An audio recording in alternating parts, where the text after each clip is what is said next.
뵙게 돼서 반갑습니다. 옆에 있는 분들과 벌써 인사하셨겠지만 다시 한번 반갑습니다. 잘 오셨습니다 하고 두루두루 앞뒤에 있는 분들과도요.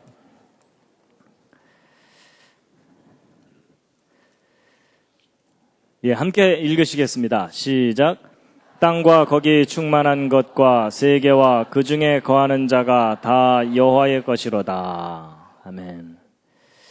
오늘 오신 여러분들을 환영합니다. 제가 오늘도 환영의 뜻으로 꽃을 준비했습니다. 이제 오늘은 11번째 주제인데요. 창세기 1장 1절의 비밀입니다. 함께 읽으시겠습니다. 드디어 이제 오늘 이 창세기 1장 1절을 이제 함께 읽으실 수 있는 기회가 왔습니다. 태초에 하나님이 천지를 창조하시니라 라는 이 말씀인데요.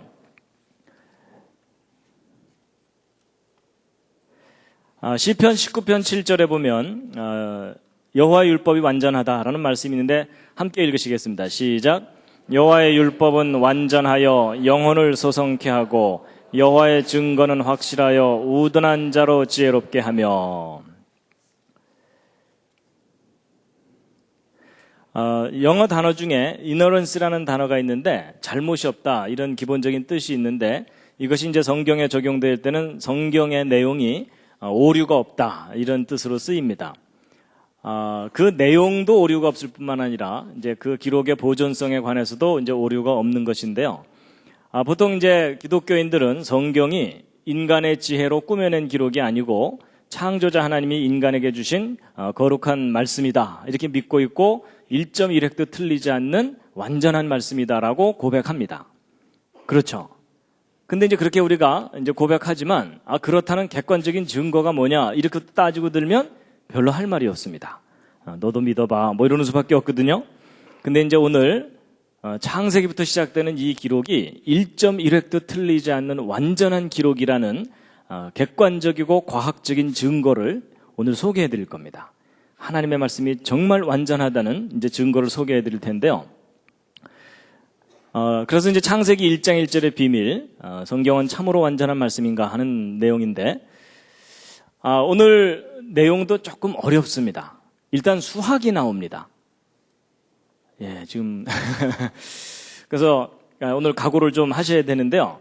그래서 이제 처음부터 어려운 얘기를 바로 했다가는 금방 일어나서 가실 것 같아서 제가 좀 시원한, 멋있는 장면을 좀 보여드리도록 하겠습니다. 이제 곧 겨울이 오기 때문에 눈이 내릴 겁니다. 이 눈들, 온 세상에 하얗게 눈으로 덮이면 참 환상적인 모습을 우리에게 보여주는데, 여러분 이 언덕에 지금 눈이 쌓여 있는데, 이 언덕에 쌓여 있는 보물들이 보이십니까? 이게 맨눈으로는 잘 안 보이고요. 현미경으로 들여다보면 이 눈송이들이 기가 막힙니다.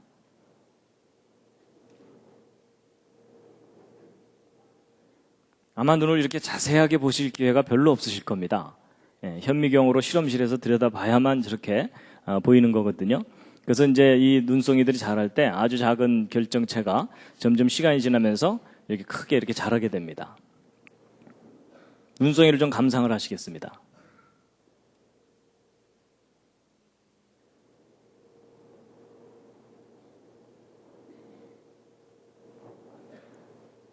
눈송이가 이렇게 아름다울 줄 모르셨죠?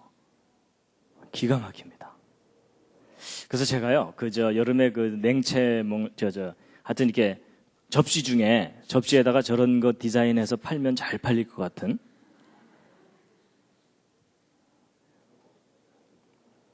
이렇게 디자인되어 있는 접시 하나씩 사시지 않겠습니까? 보통 눈송이를 일반 현미경으로 들여다보면은 이렇게 보이는데 이걸 입체 구조를 볼 수 있는 전자현미경이 있습니다. 전자현미경으로 눈송이를 보면은 이렇게 보입니다. 눈의 입체 구조입니다. 그 모습이 참 다양합니다.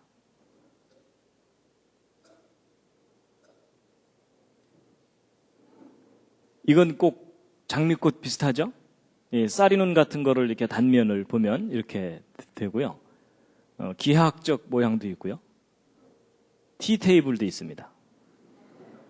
그리고 육각 쟁반도 있고 너무나 다양하게 결정체를 이루고 있습니다. 온갖 모양이 다 있고요. 무슨 먼지 비슷한 모양도 있고 아이스크림 녹담한 것 같은 것도 있고요. 그래서 이 부분을 확대하면 이렇게 보이고 이 부분을 확대하면 이렇게 보이고 이걸 확대하면 이렇게 보이고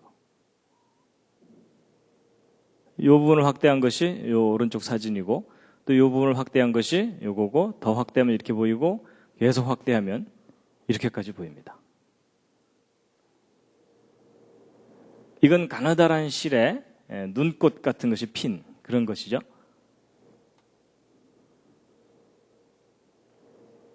기가 막힙니다. 이런 거 하나 이렇게 브로치 만들어서 딱 달면요.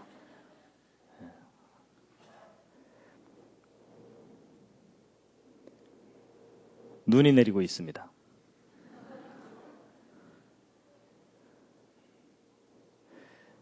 그런데 여러분 이 언덕에 쌓여있는 이 눈송이들 중에 똑같은 모양을 하고 있는 게 하나도 없다는 거 아십니까? 세밀하게 들여다보면 마치 우리 그 지문이 서로 다 다른 것처럼 다 다른 모양을 하고 있습니다. 뭐 눈송이의 모양이 뭐 온갖 모양입니다. 근데 기본적으로는 이제 육각형, 육각별 모양입니다. 그런데 그 변화가 너무나 무한할 정도로 다양한 모습입니다.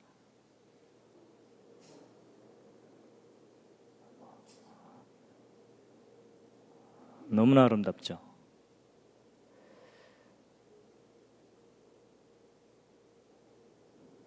예. 눈송이를 좀 보여드렸는데요. 이제 이거 보여드린 이유가 뭐였냐면 오늘 강의하려는 이 내용과 뭔가 관계가 있어서 보여드린 겁니다. 자, 여호와 율법은 완전하다 그랬는데 그 율법에 해당되는 책이 바로 모세 오경입니다. 창세기부터 시작되는 이제 그 말씀이 완전하다라는 것인데요. 보통 이제 모세 오경이라고 하죠. 이 5권의 책을. 지금부터 설명드리는 이 내용은 이 호주에서 발행되는 테크니컬 저널이라고 하는 창조론 관련 논문집이 있는데 그 논문집에 1993년도에 발표된 어느 한 논문의 내용을 제가 쉽게 이해하실 수 있도록 설명을 드리는 겁니다. 그래서 그 논문의 제목은 요 밑에 이렇게 나와 있습니다. 그래서 근본적인 주장, 신성한 첫 번째 그 메시지 창세기 1장 1절 속에 초자연적인 설계의 증거가 있다 이겁니다. 이 창세기 1장 1절부터 시작되는 이 기록은 인간이 기록한 게 인간의 지혜로 기록한 게 아니라 인간을 뛰어넘는 초자연적인 어떤 존재에 의해서 우리 인간에게 주어진 메시지라는 증거가 있다는 겁니다. 그래서요, 이 창세기 1장 1절 이 히브리어 원문을 수학적으로 분석을 해본 겁니다. 그랬더니 너무나 놀라운 증거가 발견된 것인데 여러분 이 오른쪽 아래에 있는 이 파란색이 이게 뭐죠? 이게 이스라엘 국기입니다. 이스라엘 국기에 육각별이 그려져 있는데 이 이스라엘 국기의 이 육각별하고 창세기 1장 1절이 무슨 관계가 있습니다. 그리고 이 왼쪽에 있는 이 그림은 그 하나님께서 모세를 통해서 직접 지시하셔서 만들게 하신 성막입니다. 그렇죠? 근데 이 성막하고 창세기 1장 1절도 무슨 관계가 있습니다. 그래서 오늘 이런 것들에 관한 비밀을 이제 알려드릴 텐데요. 여러분 창세기 1장 1절 이 메시지를 수학적으로 분석한다는 말이 언뜻 이해가 잘 안 되시죠? 그렇죠? 그런데 이 히브리어는 이 수학적 분석이 가능한 문자입니다. 그래서요, 히브리어 알파벳을 보시면 모두 22개가 있는데 그 22개의 알파벳마다 각 알파벳마다 고유한 숫자 값들이 붙어 있습니다. 여러분 영어에 A, B, C, D에 숫자 값 붙어 있지 않죠? 뭐 A는 1, B는 2 이런 거 없죠? 우리말 기억, 니은, 디귿도 마찬가지고. 근데 이 히브리어는 알파벳마다 고유한 숫자 값이 이렇게 있어가지고 1부터 10까지, 10에서 100까지, 100에서 400까지 숫자 값이 있어서 알파벳이 곧 숫자입니다. 그래서 이런 것들은 이제 알파 뉴메릭 시스템이라 그래서 문자가 숫자 값을 갖고 있다 그렇게 하거든요. 근데 이런 구조를 가지고 있는 문자가 히브리어만 있는 게 아니고 헬라어, 라틴어 이런 것들이 숫자 값을 갖고 있는 문자들입니다. 알파벳들입니다. 그중에 가장 독특한 것이 이 히브리어입니다. 그래서 이제 이 히브리어 알파벳에 숫자 값이 있는 것에 대한 실제 예가 성경에 나옵니다. 어디에 나오냐면 여러분 마태복음 1장을 읽어보면 거기 예수님의 족보가 맨 처음에 나오죠. 그래서 아브라함과 다윗의 자손 예수 그리스도의 세계라 이러면서 예수님의 족보가 쫙 나오는데 이제 보통 사람들이 성경 한번 마음 먹고 읽어보려고 그러다가 구약은 두껍고 신약부터 읽어보자 이러고서 신약을 딱 펼치는 순간 이 족보가 나오는 바람에 포기하는 경우가 참 많습니다. 그렇죠? 근데 이제 예수님의 족보가 이렇게 길게 나오다가 17절에 그 족보에 대해서 요약이 되어 있는데 함께 한번 읽어보시겠습니다. 시작. 그런즉 모든 대수가 아브라함부터 다윗까지 14대요 다윗부터 바벨론으로 이거할 때까지 14대요 바벨론으로 이거한 후부터 그리스도까지 14대러라. 그래서 여러분 이 예수님의 족보에 14라는 숫자가 3번이나 반복해서 나오죠. 이제 보통 사람들이 마태복음 이렇게 읽다가 뭐 14라는 숫자가 3번이나 나오네 이러면서 그냥 넘어가거든요. 근데 여러분 저 14라는 숫자가 3번이나 반복해서 나오는 이유가 있습니다. 그게 왜 그러냐면 여러분 이 예수 그리스도가 다윗의 자손이라는 것을 강조한 거거든요. 여러분 이 14라는 숫자가 뭐하고 관계되어 있냐면 다윗이라는 이름과 관계되어 있습니다.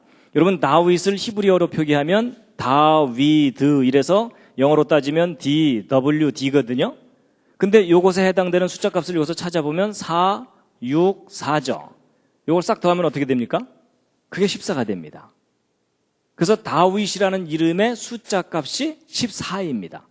근데 여러분과 저에게는 생소하지만 이스라엘 사람들에게는 저 정도는 상식입니다. 그러면 이 14라는 숫자가 바로 다윗이라는 이름과 관계된 숫자라는 거거든요. 그러면 이제 왜 14라는 숫자를 3번이나 반복해서 썼는지 그 비밀이 풀립니다. 여러분 마태복음은 누구를 위해서 쓴 복음서냐면 이스라엘 사람들을 위해서 쓴 복음서입니다. 근데 이 이스라엘 사람들에게 예수 그리스도가 메시아라는 것을 소개를 해야 되는데 이스라엘 사람들은 워낙 전통과 족보를 목숨처럼 귀하게 여기기 때문에 이 족보도 없는 집안에서 메시아가 올 거라는 걸 용납을 못합니다. 그래서 그 이스라엘 사람들한테는 족보 얘기부터 해야 마음을 엽니다. 그래서 이 예수 그리스도가 평범한 가문 출신이 아니라 아브라함의 후손일 뿐만 아니라 다윗의 후손이다라는 겁니다. 근데 다윗의 후손이라는 게 무슨 말이냐면 왕족이라는 뜻입니다. 다윗의 후손들이 대대로 왕을 했거든요. 그러니까 이분은 왕이 될 만한 자격이 있는 분이다라는 걸 먼저 얘기를 해주는 겁니다. 그러니까 제발 좀 마음 좀 열어라 뭐 그 얘기입니다. 그런데 바로 이스라엘 사람들의 조상인 아브라함부터 시작해서 아브라함부터 다윗까지 14대, 거기서 바벨론까지 14대, 거기서 예수님까지 14대니까 다윗이라는 이름의 숫자 값으로 3번 이렇게 내려온 존재이기 때문에 평범한 존재가 아니다. 바로 예언된 그분이다. 라는 걸 나타내기 위한 겁니다. 이해가 되시죠? 그래서 이제 결국 이 14라는 숫자가 이 다윗이라는 이름과 관계된 거다라는 걸 이제 알게 되면 풀리거든요. 그래서 이제 이런 예에서 볼 수 있듯이 히브리어는 알파벳마다 숫자 값이 있을 뿐만 아니라 단어에도 숫자 값이 있다는 걸 짐작하시겠죠? 그래서 이제 성경 구약에 있는 히브리어 원문은요, 모든 단어마다 고유한 숫자 값이 있습니다. 그래서 이 히브리어가 숫자 값을 가지고 있다는 것이 어떤 역할을 하냐면요, 성경 원문을 옮겨 적을 때 제대로 옮겨 적었는지 검증하는 방법이 뭐겠습니까? 옮겨 적고 나서 숫자 값 다 합산해보면 1이라도 틀리면 중간에 한 글자 틀린 겁니다. 한 글자 이상. 그래서 성경을 완벽하게 옮겨 적는데 결정적인 기여를 하는 그런 겁니다. 그래서 구약 성경이 완벽하게 보존된 이유 중에 하나도 이 수학적인 속성 때문에 그런 겁니다. 그래가지고 한 가지 참고로 더 말씀을 드리면요, 여러분 예수, 이제 우리말로는 예수고 영어로는 지저스죠. 근데 그것을 헬라어로 표기를 하면, 여러분 신약 성경은 헬라어로 표기가 돼 있죠. 그래서 예수라는 이름은 미리 예언된 이름입니다. 그렇죠? 아들을 낳으리니 이름을 예수로 하라, 이렇게 해서 미리 예정돼 있는 이름이거든요. 근데 예수라는 이름을 헬라어로 표기하면 이렇게 되는데, 요 헬라어 알파벳의 숫자값, 고유한 숫자값들을 일일이 다 찾아서 이걸 싹 더해보면 예수라는 이름의 숫자값이 재미있게도 어떤 숫자가 나오냐면 888이 나옵니다. 평범한 숫자는 아니죠? 근데 뭐 우연히 저런 거 아니냐 이렇게 생각하실지 모르지만 이제 뒷얘기를 다 들어보시고 나면 이게 절대로 우연이 아닙니다. 저렇게 수학적으로 예수님의 이름이 이미 디자인이 돼 있었던 겁니다. 그래서 이 헬라어도 이제 숫자 값을 갖고 있고, 그래서 여러분 계시록에 보면은 이 888과 비슷한 숫자가 하나 나오죠. 그게 뭡니까? 666이 나오죠. 그래서 총명이 있는 자는 그 수를 한번 세워보아라, 이런 내용이 나오잖아요. 그래서 그 수도 바로 이제 이런 것과 관계된 그런 수입니다. 그래서 이제 이 창세기 1장 1절에 있는 이 기록을 이제 수학적으로 다 분석을 한 건데, 여기 이제 알파벳마다 숫자 값이 이렇게 있거든요. 그래서 이 표에서 이 숫자 값을 다 찾아가지고 각 알파벳의 숫자 값을 딱 이렇게 찾은 다음에 요걸 싹 더하면 그 단어의 숫자 값이 되는 겁니다. 그래서 요 7개의 숫자를 이제 계산을 해서 찾아낸 거고요. 그래서 요 7개의 숫자를 분석해 보고 나서 깜짝 놀란 겁니다. 창세기 1장 1절이 완벽하게 설계된 메시지라는 걸 알게 된 겁니다. 근데 일단 우리는 창세기 1장 1절 오늘 한번 이제 읽어보시겠습니다. 자, 자세를 바로 하시고요. 예전에는 이 성경 함부로 못 읽었습니다. 목욕 재개하고 읽었어야 되는데 오늘 특별히 봐드리겠습니다. 이제 히브리어는 요 굵은 글씨가 자음이고요. 요 밑에 있는 점같이 생긴 것들이 모음입니다. 근데 이제 모음은 처음부터 없었어요. 나중에 이제 그 보음을 붙였기 때문에 원래 원문은 자음만으로 이제 기록되어 있습니다. 그래서 제가 이제 이 자음과 모음의 발음을 영어로 비슷하게 이렇게 써놨습니다. 근데 요 밑에 있는 건 나중에 보시고요. 일단 한번 읽으시겠습니다. 제가 발음이 별로 신통치 않지만 따라서 한번 해보시죠. 베레시트, 뭐 쉽게 그냥 베레시트, 바라, 엘로힘.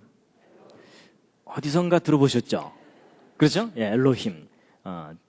그 다음에 앳, 하샤마임, 베엣. 요게 이제 W인데도 여기에 독일식 발음을 해서 베 이렇게 읽는다고 합니다. 예, 베엣, 하아렛. 어떻게 좀 감동이 오십니까? 거의 머리털 나고 처음 읽으시잖아요. 대부분의 사람들이요. 예. 2번 읽고 외우시겠습니다. 자, 한번 따라 읽으시겠습니다. 베라시트, 바라, 엘로힘, 앳, 하샤마임, 베엣, 하아렛. 그래서 여러분 이 뜻은요, 이 베라시트 제가 밑에 다 써놨습니다. 태초에. 바라라는 단어는 창조하셨다. nothing에서 something을 창조할 때 쓰는 단어입니다.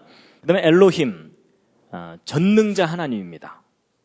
하나님의 가장 고유한 이름은 여호와입니다. 그렇죠? 그런데 이제 엘로힘은 전능자 하나님이라는 그런 의미입니다. 그 다음에 에트는 어떤 목적을 나타내는 단어의 앞에 붙이는 건데요. 여기는 요 샤마임이 하늘입니다. 요 앞에는 요 하는 영어로 따지면 정관사 더입니다. 그래서 하늘을 이렇게 돼 있습니다. 그리고 요 베트 할 때 요 뒤에 있는 요 에트는 요 앞에 있는 에트하고 똑같고 여기 꼬부라진 거 하나 붙어 있죠. 요게 영어로 따지면 end입니다. 그리고 이제 아레츠가 땅이고 요 앞에 있는 요 하는 정관사 더입니다. 그래서 태초에 창조하셨다. 하나님께서 하늘을 그리고 땅을 이렇게 돼 있습니다.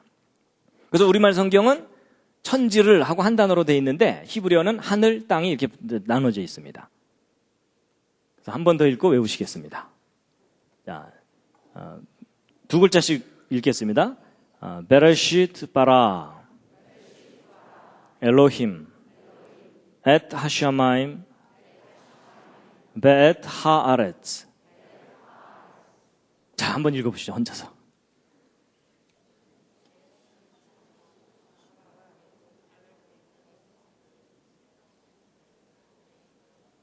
여러분 드디어 방언이 터졌습니다.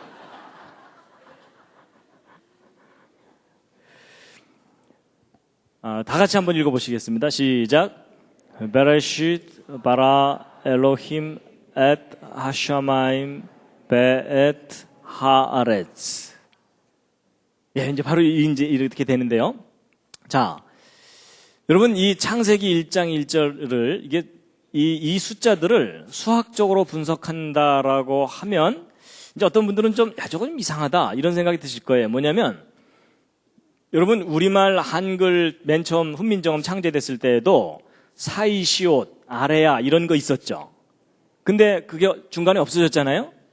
근데 마치 그런 것처럼 이 히브리어 알파벳 22개도 원래 22개가 아니고 한 25개 됐는데 중간에 몇 개가 빠져나가거나 이러면은 이 숫자 값들이 다 틀려지게 되죠.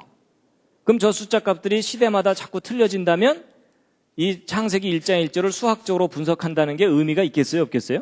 그게 의미가 없습니다. 그래서 우리가 이제 먼저 뭘 좀 확인해 봐야 되냐면 이 히브리어 알파벳 22개와 그 순서와 개수가 정말 변함이 없었는지 고유한 것인지를 확인 좀 해봐야 됩니다. 그래서 이제 그 확인을 좀 시켜드리면 이런 게 있습니다. 그러면 시편 111편 같은 경우 우리말 성경으로 읽으면 내용은 참 좋은데 번역을 해놨기 때문에 시의 운율이라든지 이 시적인 규칙성이 다 깨져 있습니다. 그렇죠? 그런데 이 시편 111편 원문을 보게 되면은 여러분 히브리어는 이제 시는 이렇게 행으로 돼 있잖아요. 근데 재미있는 것이 각 행의 첫 번째 단어의 첫 번째 알파벳을 쭉 따라가 보면 이게 무슨 순서냐면 히브리어의 알파벳 순서입니다. 그러니까 이게 삼행시를 지은 게 아니고 영어로 따지면 A로 시작되는 단어로 한 행, B로 시작되는 단어로 한 행, C로 시작되는 단어로 한 행, 이런 식으로 시를 지은 겁니다. 참 신기하죠? 근데 이런 시가 어쩌다 하나 있는 게 아니라 시편 속에 여러 편이 있습니다. 그래서 또 다른 시 중에 시편 34편 같은 경우는 아예 22절로 되어 있는데 이 히브리어 원문을 보면은 각 행의 첫 번째 알파벳을 쭉 따라가 보면 이게 히브리어 알파벳 순서입니다. 그래서 이 시편 중에 가장 독특한 시편이 시편 몇 편이냐면 여러분 시편 중에 제일 긴 시편이 있죠. 몇 편이죠? 119편이요. 그렇죠? 보통 성경 통독 한번 하려다가 시험 드는 곳이잖아요. 거기가. 주여 비슷한 게 계속 지루하게 나오는데 계속 끝까지 읽어야 되겠사옵나이까? 건너뛰면 안 될까요? 뭐 이러면서 이제 그러는 부분이잖아요. 그래서 여러분 그 시편 119편을 우리말 성경으로 읽으면 내용은 참 좋아요. 그래서 예를 들어 뭐 청년이 무엇으로 그 행실을 깨끗게 하리까? 뭐 이렇게 쭉 나오는 좋은 내용이거든요. 근데 이미 번역을 해놨기 때문에 시적 규칙성이 깨져 있어요. 굳이 우리말 성경에서 규칙을 하나 찾자면 동그라미가 일정한 간격으로 있다. 이것밖에는 없어요. 그런데 여러분 이 동그라미가 일정한 간격으로 있는 이유가 있습니다. 그게 왜 그러냐면 히브리어 원문을 보면 어떻게 돼 있냐면 여러분 1절부터 8절까지 맨 처음 첫 번째 알파벳이 다 똑같죠. 그러니까 영어로 따지면 A로 시작되는 단어로 8행을 시를 짓고 B로 시작되는 단어로 8행을 시를 지은 거예요. 이런 식으로 시를 지은 게 시편 119편입니다. 그래가지고 앞에만 보여드리면 아니라 그럴까봐 뒤까지 다 확인시켜드리면요. 알렛, 베트, 김멀, 달렛, 해, 와우, 자인 이래가지고 시편 119편이 계속 8행씩 쫙 되어 있습니다. 근데 이렇게 계속 보여드리면 어떤 분들이요. 야, 내가 히브리어 모른다고 좀 똑같은 거 계속 보여주는 거 아니냐 뭐 이런 분들이 가끔 계시더라고요. 근데 이제 그게 아니라 이렇게 해갖고 맨 마지막 타우까지 해가지고 8행씩 22개. 그래서 176절입니다. 그래서 시편 119편이 176절인 이유가 바로 이런 구조이기 때문에 그렇습니다. 그래서 이 시편 119편은요. 각 행마다 어떤 단어가 꼬박꼬박 하나씩 들어있냐면 말씀과 관계된 단어가 꼬박꼬박 들어있습니다. 그래서 말씀, 율례, 계명, 법도, 규례 이런 단어가 그래서 시편 119편은 하나님의 말씀을 찬양한 시입니다. 그래서 이제 바로 이런 시들이 지금 보여드린 이런 시들이 한 3,000년 전쯤에 지어진 시들입니다. 근데 3,000년 전에 알파벳 개수와 순서하고 지금 현재 알파벳 개수와 순서가 똑같습니다. 그러니까 아까 말씀드린 대로 이 창세기 1장 1절 히브리어 원문을 수학적으로 분석하는 일이 의미가 있을 수 있겠죠. 예. 그래서 이제 결국 이 창세기 1장 1절에는 이 숫자들을 분석을 한 건데요. 일단 여러분 단어마다 숫자 값이 있다면 창세기 1장 1절 전체 문장도 숫자 값이 있겠죠.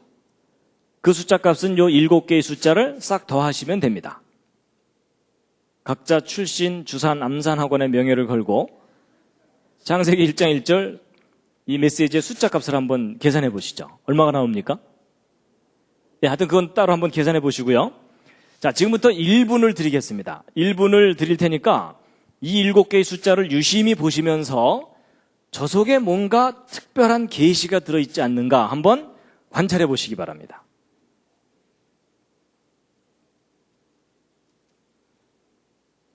저 7개의 숫자 속에 너무나 놀라운 비밀이 들어있습니다.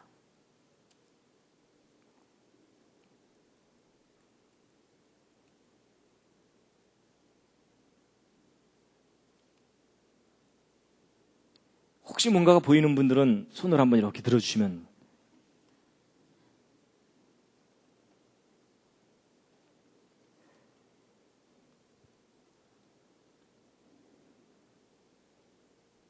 뭐가 좀 보이십니까? 예, 한 분이 손을 살짝 드시셨는데요. 자,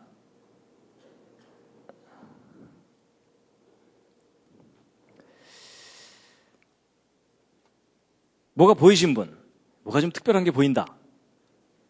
거의 없으실 겁니다. 예, 이거 하루 종일 봐도 안 보입니다. 자, 그런데 이제 보세요. 아주 기본적인 것부터 한번 차근차근 생각해 보겠습니다. 여러분이 7개의 숫자를 딱 보는 순간, 저 속에 뭔가 특별한 게 들어있겠구나라는 생각이 드는 그런 숫자들입니까? 아니면 그냥 평범한 숫자들처럼 보이십니까? 그냥 평범한 숫자들처럼 보이시죠? 저 속에 뭐 특별한 게 들어있을 거라고 생각이 안 되시죠? 근데 그 점이 참 중요합니다. 너무나 평범한 숫자들이라 저 속에 뭔가가 들어있을 거라는 걸 아무도 몰랐어요. 그런데 놀랍게도 저 평범한 저 숫자들 속에 하나님께서 기가 막힌 비밀을 넣어두셨거든요. 여러분 옆에 있는 분 한번 살짝 보시죠. 평범해 보이십니까? 아주 특별해 보이십니까? 예, 그냥 옆집 아저씨죠? 근데 여러분 옆에 앉은 분이 평범해 보인다고 무시하지 마시기 바랍니다. 그 안에 얼마나 귀한 게 들어있을지 아무도 모릅니다. 여러분 보통 예수님이 등장하는 그 영화 같은 걸 보면 예수님이 참 미남으로 나오죠. 근데 그게 별로 성경적이지 않다는 거 아십니까? 여러분 성경을 참고해 보면은 예수님의 외모에 대해서 어느 정도 나오거든요. 예수님은 절대로 미남이 아니셨습니다. 그래서 여러분 이사야서에 보면요, 그가 이제 메시아예요. 메시아 그분은 주 앞에서 자라나기를 연한 순 같고 마른 땅에서 나온 줄기 같아서 이렇게 돼 있는데, 여러분 마른 땅에서 나온 줄기 보셨습니까? 멋있는 경우가 거의 없습니다. 그렇죠? 빌빌빌 해갖고 도대체 저게 구실이나 제대로 할까 이럴 정도로 아주 볼품없거든요. 그래서 우리의 보기에 흠모할 만한 것이 없도다 이렇게 돼 있어요. 예수님의 그 외모에 관해서. 그래서 여러분 여기 계신 분 중에 제일 잘생긴 분은 결코 예수님을 닮은 분이 아닙니다. 상당히 위로가 되시죠? 그래서 여러분 평범하다고 무시하시면 안 됩니다. 그래서 이 7개의 숫자가 저 속에 아무것도 없을 것처럼 생각됐는데 놀라운 사실이, 여러분 이 7개의 이 숫자들을 2개 또는 3개씩 이렇게 한번 더해봤어요. 더해봤더니 예를 들어 태초에 하나님이 요 두 숫자 값을 더했더니 999가 나와요. 뭐 어쩌다 하나는 나올 수 있겠죠? 그런데 창조하셨다 하늘을 요 세 단어의 숫자 값을 더했더니 또 999가 돼요. 좀 이상하죠? 그래서 이번에는 하나님, 하늘, 땅 요 세 숫자를 더했더니 이 세 숫자를 더하면은 777이 나와요. 점점 이제 우연이 아닐 거라는 생각이 드시죠? 그리고 하나님, 하늘, 땅 요 세 숫자를 더했더니 888이 나오는 거예요. 자, 이제 이 대목에서 이제 문과분들은 감이 안 오실 겁니다. 뭐 우연히 그럴 수 있겠지 이런 생각이 드실지 모르지만요, 여러분 숫자에 대해서 약간 감각이 있는 분들은 저게 절대로 우연히 일어날 수 있는 일이 아닙니다. 여러분 오늘 밤에라도 집에 가서 한번 해보세요. 아무 숫자나 7개 써놓고 그중에 2개, 3개씩 더했을 때 저런 규칙성을 갖는 숫자가 어쩌다 하나 발견되는 건 가능할 수가 있는데 4개나 발견되는 것은 확률적으로 거의 불가능합니다. 이게 무슨 얘기냐면 누군가가 일부러 저렇게 수학적으로 디자인을 해놓지 않는 이상 저런 일은 일어나지 않는다는 얘기입니다. 그럼 누군가가 일부러 이렇게 해놓은 거라는 뜻이잖아요? 그럼 적어도 이 메시지를 생각한 그 사람은 저 내용을 알고 있었다는 뜻일 겁니다. 근데 여러분 이 999, 888, 777의 기본 숫자가 111이죠. 그럼 이 111이 이제 정수배가 되는 숫자들인데 이 111이 이제 열쇠를 갖고 있는 숫자인데 자, 이게 이제 무슨 수하고 관계되어 있냐면요. 여러분 동전을 예를 들어 탁구공이 이렇게 있으면 그 탁구공 똑같은 크기의 탁구공을 옆에다 딱 붙이면은 정확하게 6개가 딱 붙습니다. 그리고 이런 식으로 해서 계속 붙여나가게 되면은 아주 질서정연한 패턴이 얻어지는데 이 우주의 가장 기본적인 질서라고 볼 수 있는 이제 건데 이 공을 가장 컴팩트하게, 가장 짜임새 있게 이제 조밀하게 쌓을 수 있는 구조입니다. 근데 이제 이게 바로 저런 구조가 어디서 발견되냐면 여러분 성경에서는 금, 정금을 아주 귀하게 여기거든요.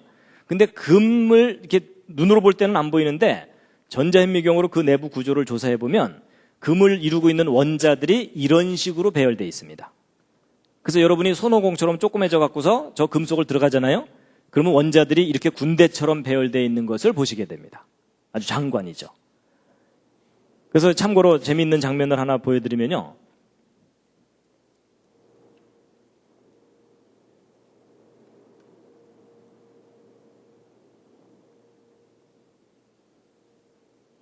여러분 이게 이제 금 원자 배열이거든요. 근데 이런 질서정연한 패턴들이 조화를 부립니다.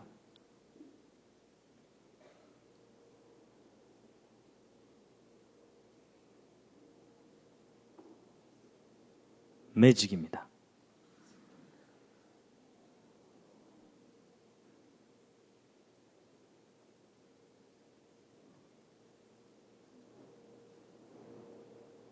어지러우시죠?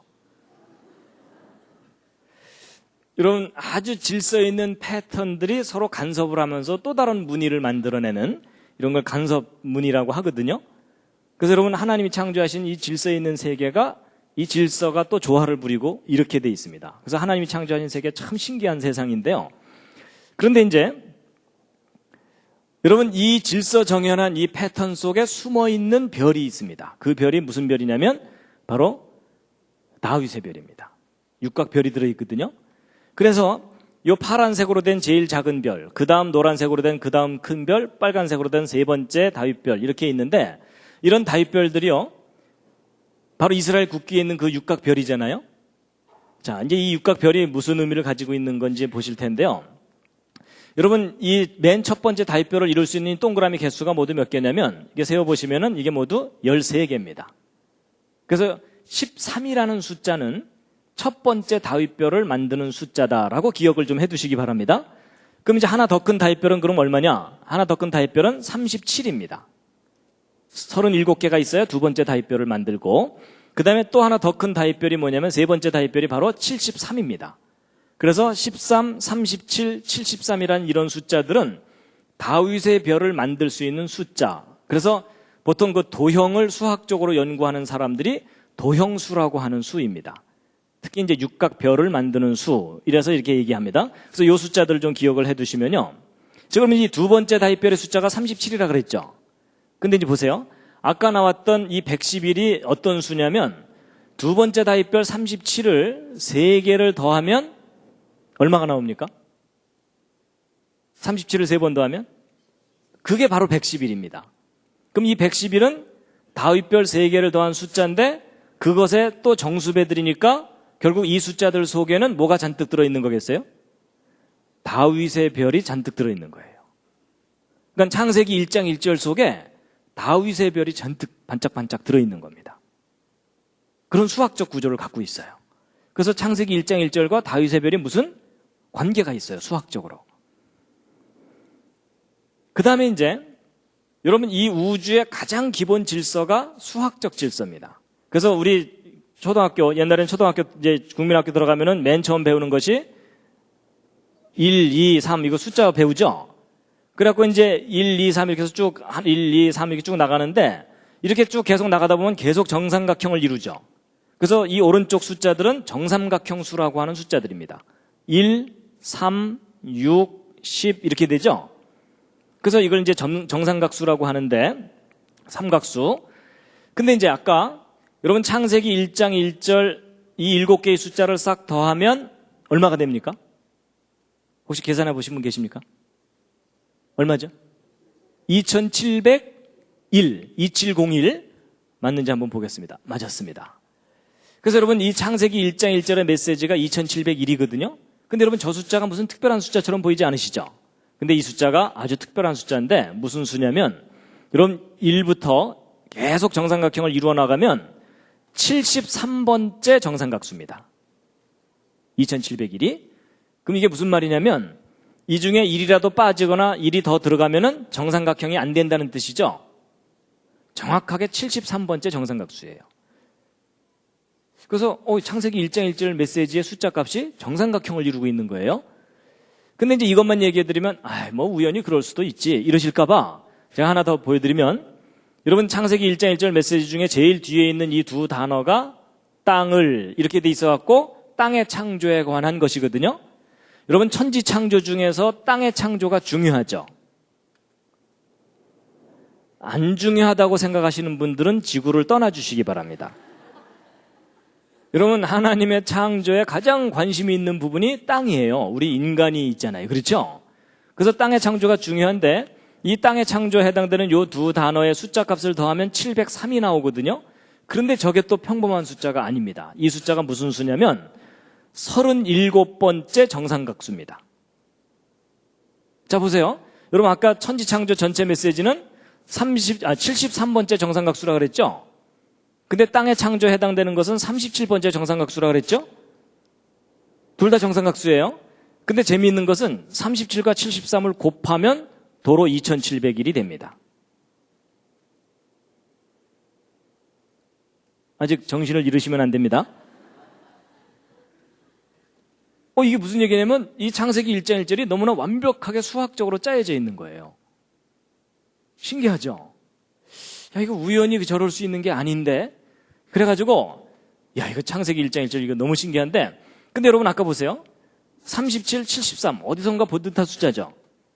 이게 바로 아까 다윗의 별 숫자들이었어요. 놀랍게도 다윗의 별 숫자 값들을 곱했더니 천지창조 숫자 값이 나오는 거예요.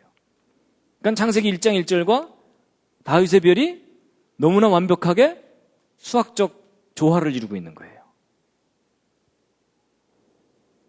그래갖고 이게 창세기 1장 1절 이게 너무 신비로운 메시지다. 응? 수학적 구조가. 그래서 이번에는 뭘 또 들여다봤냐면요.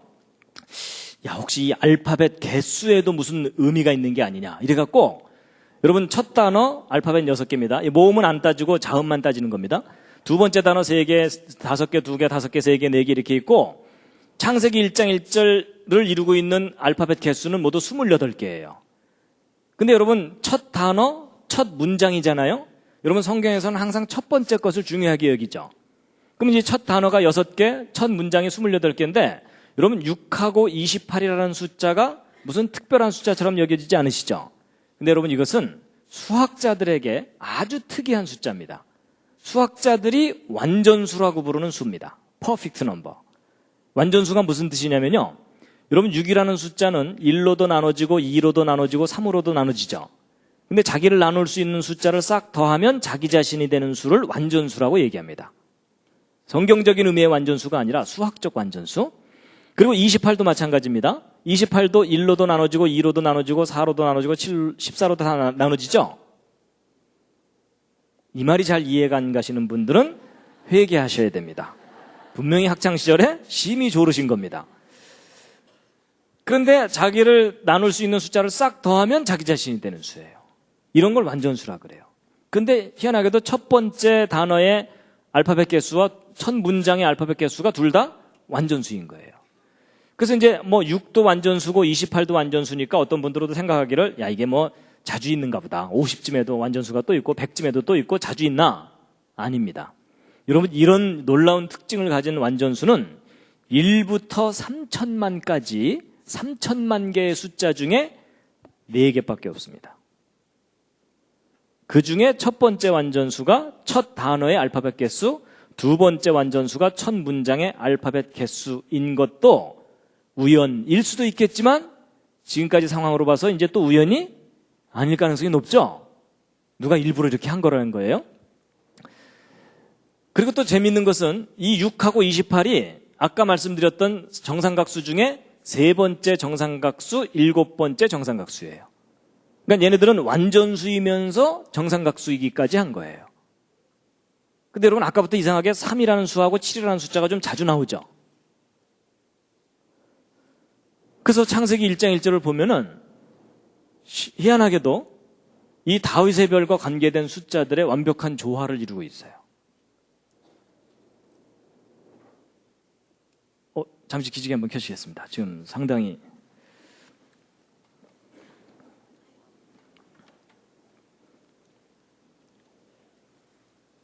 몸 풀고 하겠습니다. 좌양조 하셔서 옆에 있는 분 안마를 좀 시원하게 해드리겠습니다. 좌양조 하셔서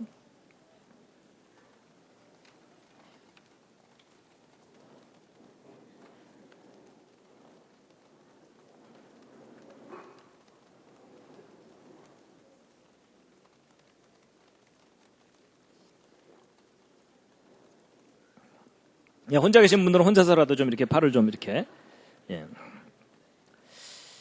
반대로도 해주시고요. 반대로도.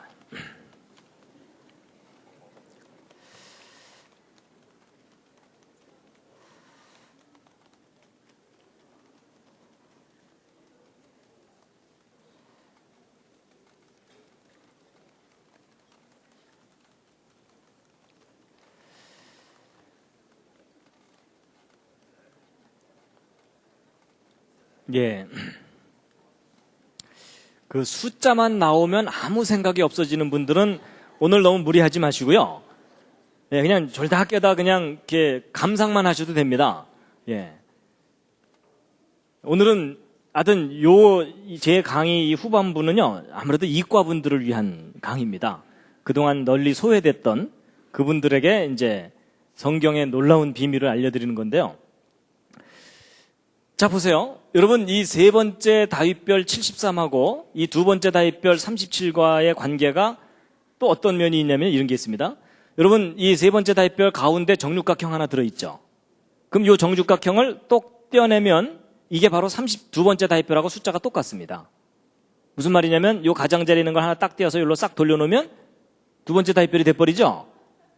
그러니까 큰 다윗별 안에 작은 다윗별이 정육각형으로 들어있는 거예요.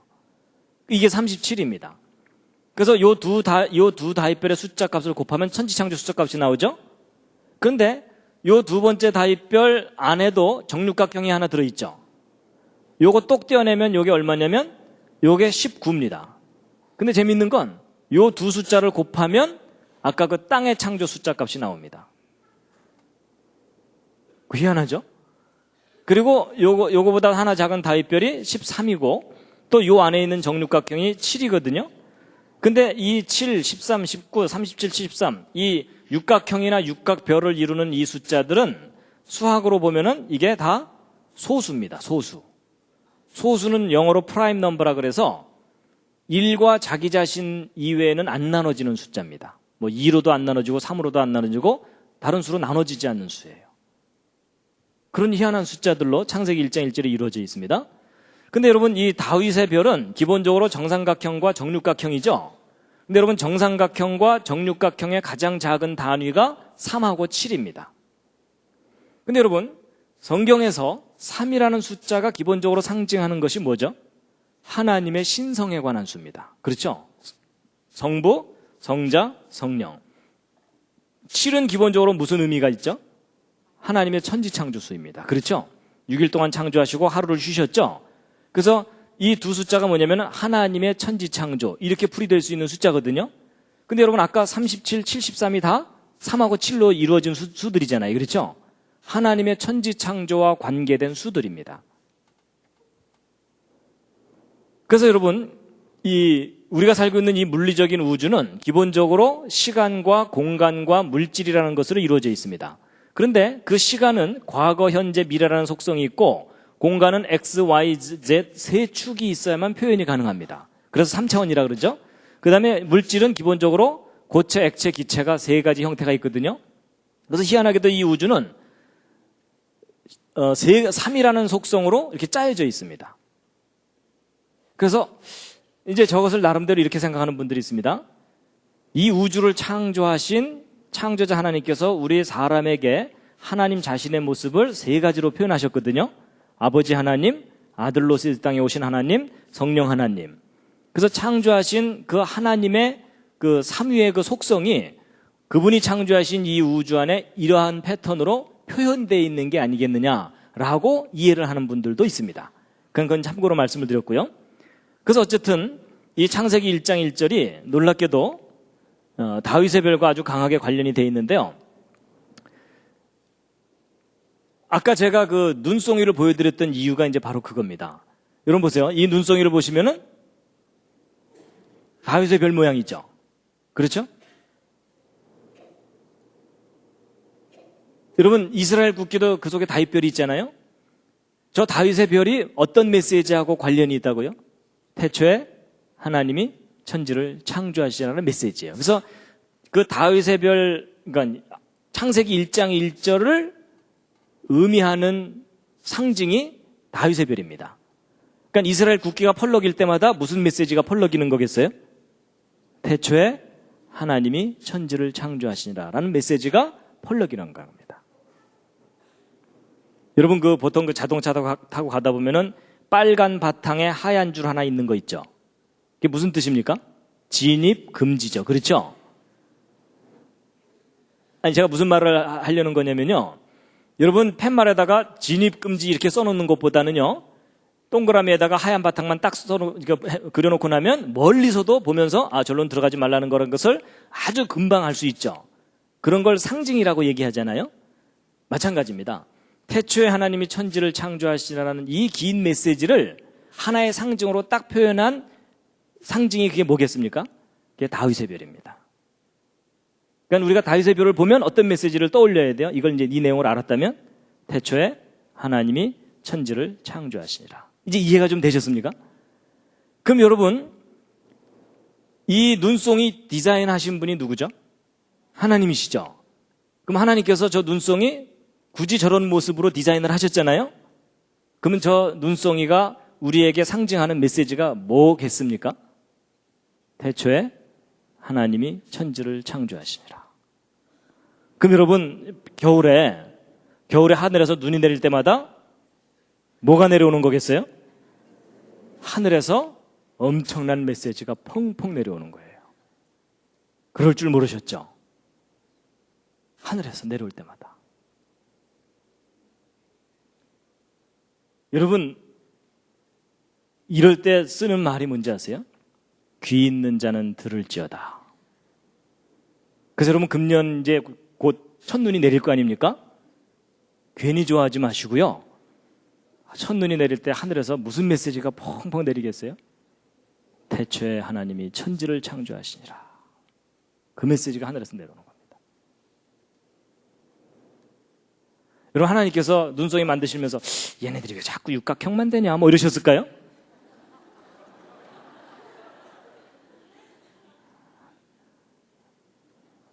무슨 의미인지 아시겠죠? 여러분 하나님께서 다 저렇게 여러분 참새 한 마리도 하나님의 뜻이 아니면 땅에 안 떨어진다고 되어 있거든요. 모든 것에는 다 하나님께서 이유를 두셨고 의미를 두셨어요. 눈송이도 그냥 대충 이게 뭐 멋있어 보이네 이러면서 만드신 게 아니라는 얘기입니다. 위대하신 하나님의 창조물입니다. 그래서 보세요. 하늘에서 엄청난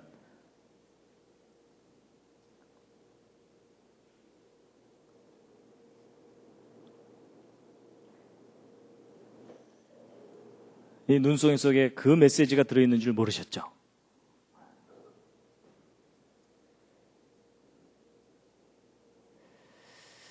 자, 그래서 이제 창세기 근데 자, 여기서 이제 한 가지 이제 꼭 말씀드리고 넘어가야 될 게 하나 있습니다. 뭐냐면 제가 이제 창세기 1장 1절을 이렇게 막 수학적으로 막 이렇게 설명을 드리면 어떤 분들은요 좀 부정적인 생각을 하더라고요.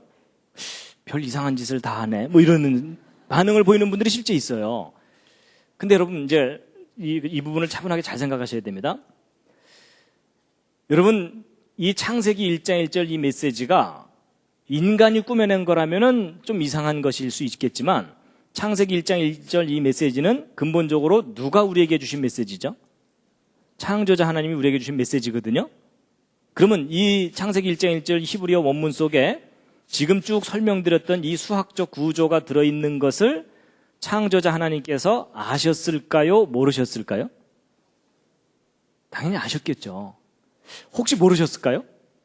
모르시고 이제 쫙 선포를 해 두셨는데 나중에 막 수학자들이 저 내용을 막 발견해내니까 하나님 깜짝 놀라셔갖고 저런 게 다 들어있었네.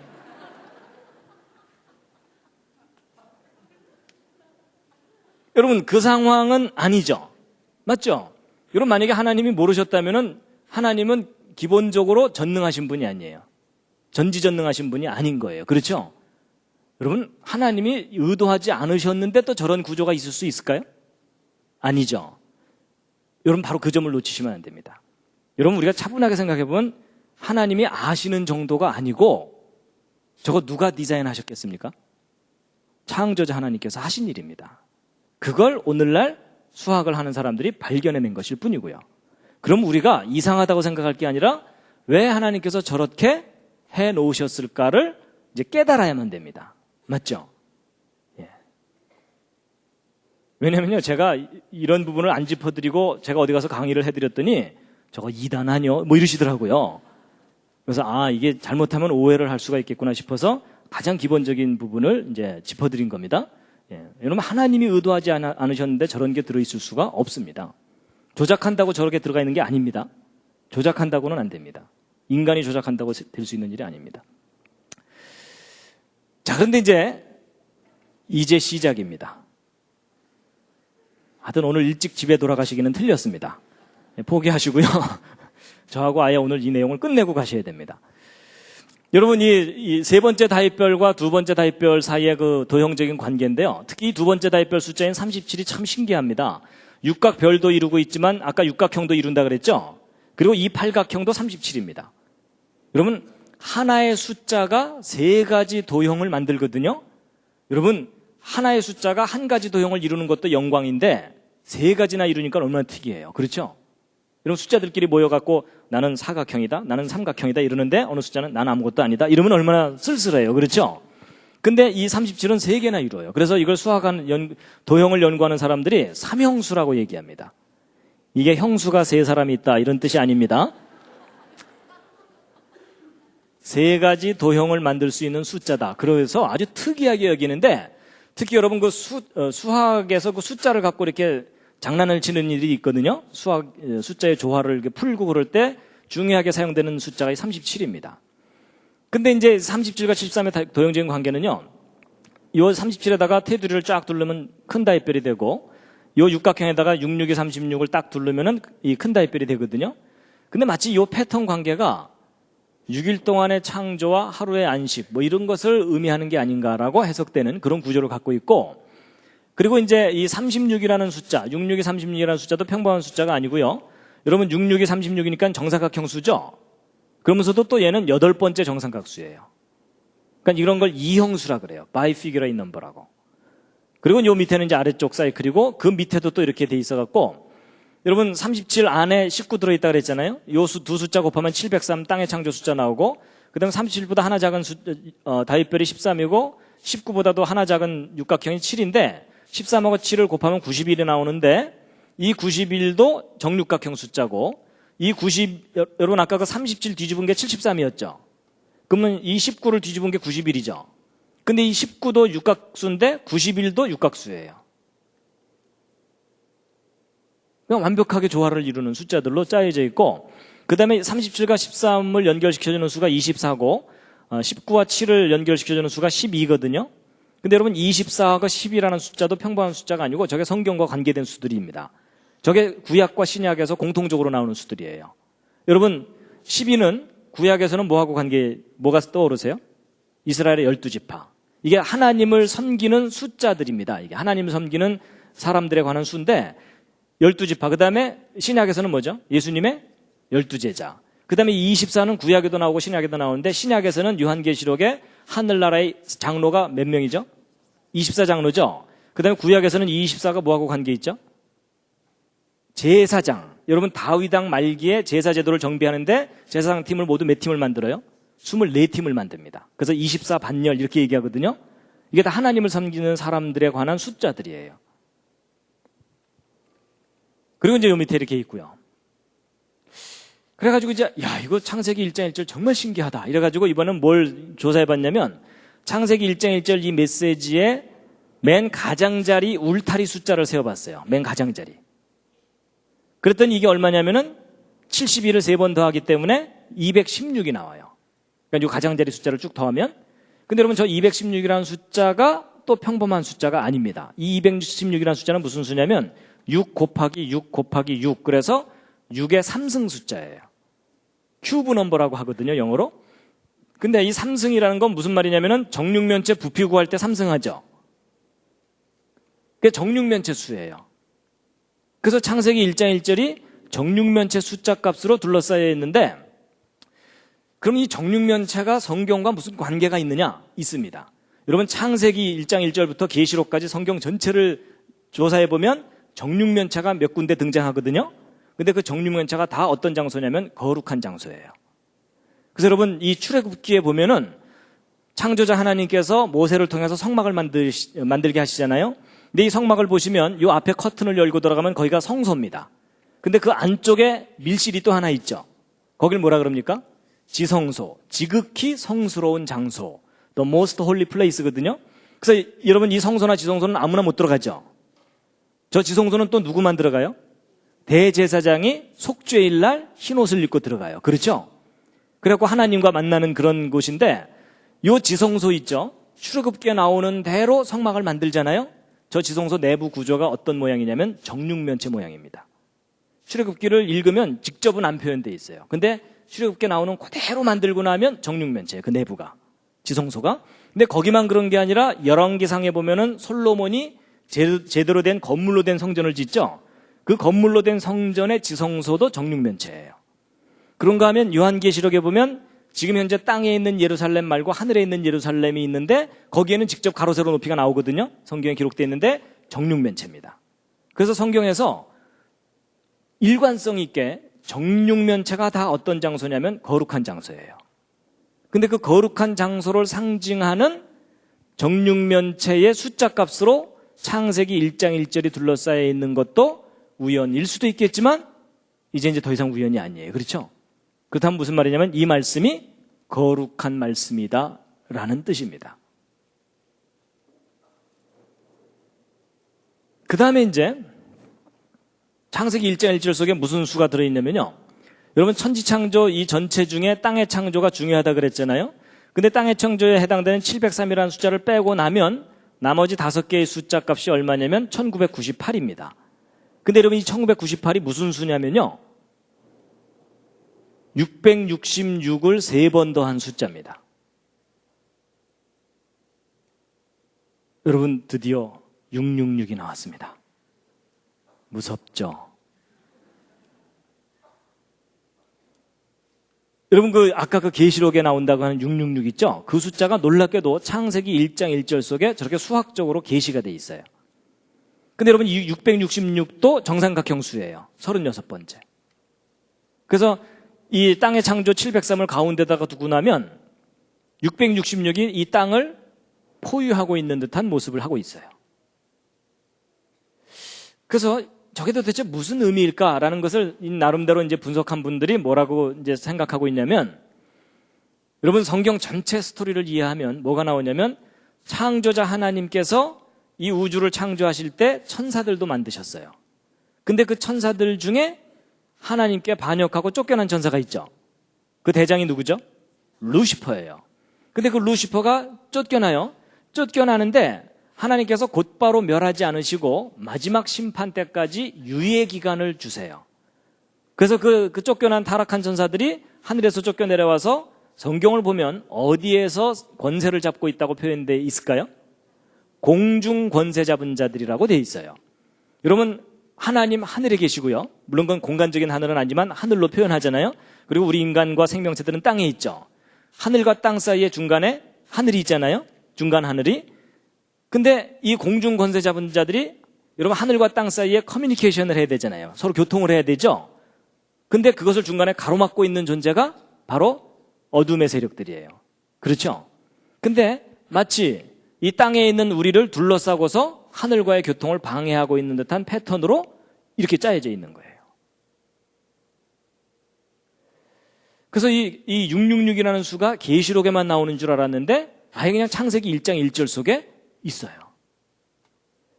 근데 여러분 이 666도 정삼각형인 것이 조금 이상하죠.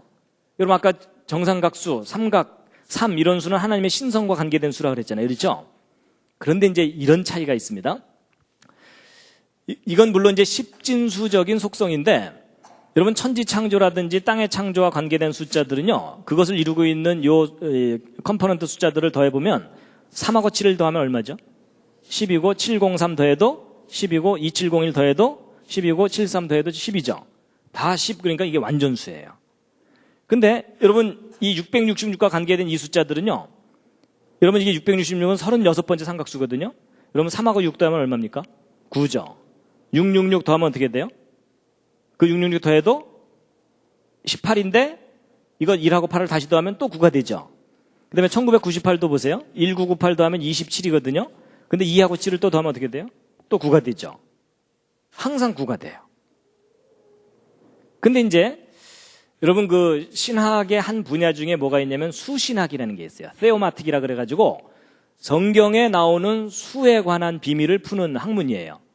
이제 그게 조금 너무 잘못 가면은 뭐 1.5단, 2단 이렇게 되지만 여러분 오늘 내용을 잘 들어보시면 알지만 하나님께서 이 우주를 수학적으로 건설을 하셨어요. 그래서 수학적인 비밀을 많이 넣어두셨거든요. 근데 이 성경에서 모든 숫자가 의미를 갖고 있지는 않지만 반복적으로 나오는 공통된 수들은 의미를 갖고 있어요. 그래서 여러분 1, 2, 3, 4 이게 기본수 중에서 3은 아까 하나님의 신성과 관계된 수라고 그랬죠. 그래서 4는 땅의 수 또는 고난의 수 이렇게 이야기를 해요. 그래서 여러분 40일 금식기도 40년 광야 생활 400년 노예 생활 그게 다 4자로 시작되잖아요. 그렇죠? 그래서 그 인간이 땅에서 고난을 받는 것과 관계된 거라고 보고 있고요. 이제 5는 기적의 수라고 얘기하고 7이 천지창조 완전수죠. 근데 6은 뭐냐면 안식이 없는 창조까지이기 때문에 이 6째 날에 인간도 창조되고 그래서 안식이 없는 창조이기 때문에 불완전한 수예요. 7이 완전수고 8은 그러면 뭘 상징하는 것 같습니까? 새로운 시작입니다. 새로운 출발. 그래서 여러분 노아 방주에 몇 명 탔죠? 8명이요. 그 8명 방주에 탄 사람들만 그 다음 세상을 다시 시작해요. 그리고 성경을 보면은 산의 아이가 태어나면 난지 며칠 만에 할례를 해줘요? 8일 만에 할례 해주죠? 새로운 시작을 의미하는 겁니다. 그리고 예수님도 이 땅에 오셔서 이 마태복음 5장에 그 천국에 대해서 얘기하시면서 팔복을 얘기하시죠? 근데 그 팔복이 다 하늘나라에 관한 얘기예요. 여러분 우리가 이 땅에서 살고서 끝나면 새 하늘과 새 땅에서 새로운 삶을 시작하게 되는 거죠. 그래서 이 8이 새로운 시작이라는 것을 상징한다고 보고 있습니다. 그래서 여러분 아까 그 예수 그리스도의 이름의 숫자 값이 헬라어로 몇이었어요? 888이었죠. 예수 그리스도와 함께하면 새로운 세상을 다시 시작할 수 있다는 것이 상징적으로 그 속에 들어있다라고 보고 있어요. 그래서 아들을 낳으려니 이름을 예수라 하라고 아예 정해주셨어요. 그리고 이제 아까 10이 완전수라 그랬죠? 그럼 9는 뭐냐? 완전하지 못한 불완전한 수예요. 그래서 뭐 반역의 수, 거절의 수 이렇게 이제 의미를 부여합니다. 근데 이 666과 같은 이런 부정적인 의미를 갖는 적그리스도의 수라고 하는 저 수가 9로 이렇게 돼 있어요. 그럼 이게 무슨 말이냐면요. 사탄은요. 하나님 행세를 하는데 완전하지 않아요. 여러분 사탄의 최고의 목적이 뭘까요? 하나님이 창조하신 모든 피조물로부터 하나님 대신에 자기가 경배받는 거예요. 그래서 여러분 예수님 시험할 때도 내게 경배하라고 그러잖아요. 그렇죠? 근데 여러분 가짜가 진짜 행세를 해야 되는 거잖아요. 사탄이 자기가 하나님인 척 해야 되잖아요. 그러니까 가짜가 진짜 행세를 하려면 진짜 닮아야 되는 거 아시죠? 그래서 여러분 나이키, 나이스 이런 거 있잖아요. 아디다스, 아디도스 뭐 이런 거 기억하시죠? 그래서 여러분 보통 대부분의 사이비 이단 종교들이 정통 종교를 모방하는 이유가 정통 종교를 모방해야 장사가 잘 되거든요. 이해가 되시죠? 그래서 사탄도요, 자기가 독자적으로 비즈니스를 못하고 꼭 자기가 하나님인 척하면서 사람들을 유혹하고 거짓말로 속여서 지옥으로 데리고 가는 겁니다. 그러니까 사탄도 자기도 삼각형을 666이 정삼각수거든요. 자기도 하나님인 척하는데 문제는 사탄은 항상 부족해. 완전하지 못해요.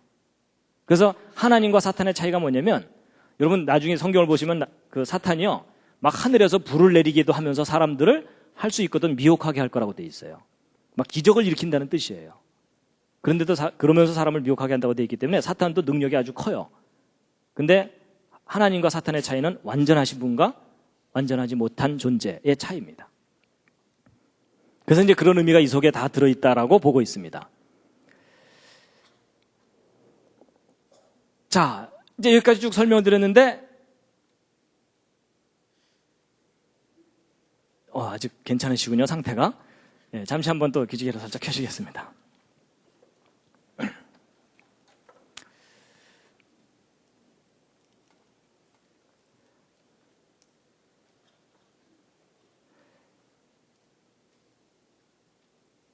하여튼 중간에 주무셔도 괜찮습니다. 나중에 결론 얘기할 때 깨시면 됩니다. 자, 이런 모든 설명을 바탕으로 정말 중요한 결론을 오늘 말씀드리게 될 텐데요. 여러분, 이 창세기 1장 1절 속에 담겨 있는 아주 놀라운 비밀을 지금 말씀드린 건데, 어쨌거나 수학에 관심이 없으셨어도 오늘 좀 놀라셨죠?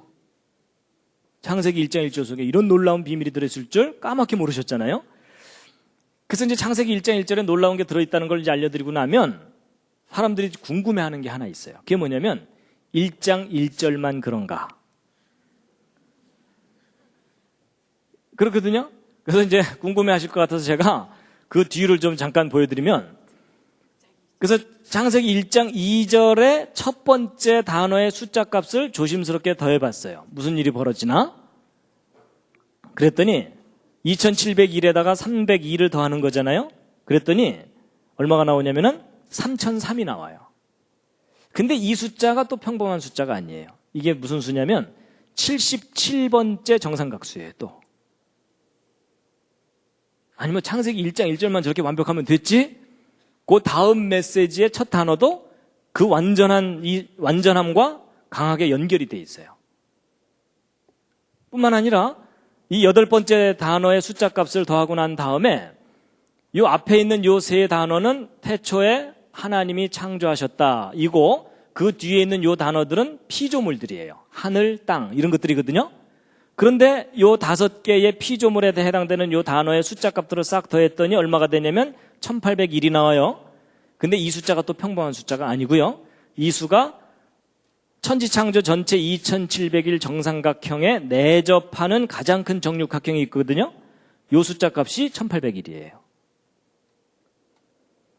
그리고 이 정육각형의 한 변의 길이가 25고 높이가 49고 맨 가장자리 둘레값이 144인데 25는 5의 제곱, 49는 7의 제곱, 144는 12의 제곱, 다 제곱수예요. 제곱수란 얘기는 정사각형 수라는 뜻이에요. 그러면서 5 더하기 7은 12, 뭐 이렇게까지 짜여져 있어요. 이제 거의 표정이 이제 포기하신 표정입니다. 예? 자, 이제 이쯤에서 빨리 결론을 좀 내달라는. 자, 그래서 이제 마지막으로 총정리한 그림입니다. 이거는요. 여러분, 요 작은 다윗별 하나가 37 다윗별이라고 한번 해보세요. 그리고 이것을 73개를 모아서 큰 다윗별을 만든 거예요. 그러니까 각각이 37인데 그게 73개 모여있으니까는 어쨌든 전체 값, 숫자 값은 2701이죠. 요게 창세기 1장 1절 메시지 숫자 값이라 그랬죠. 그러니까 창세기 1장 1절을 이제 총 정리해 놓은 다윗별이에요.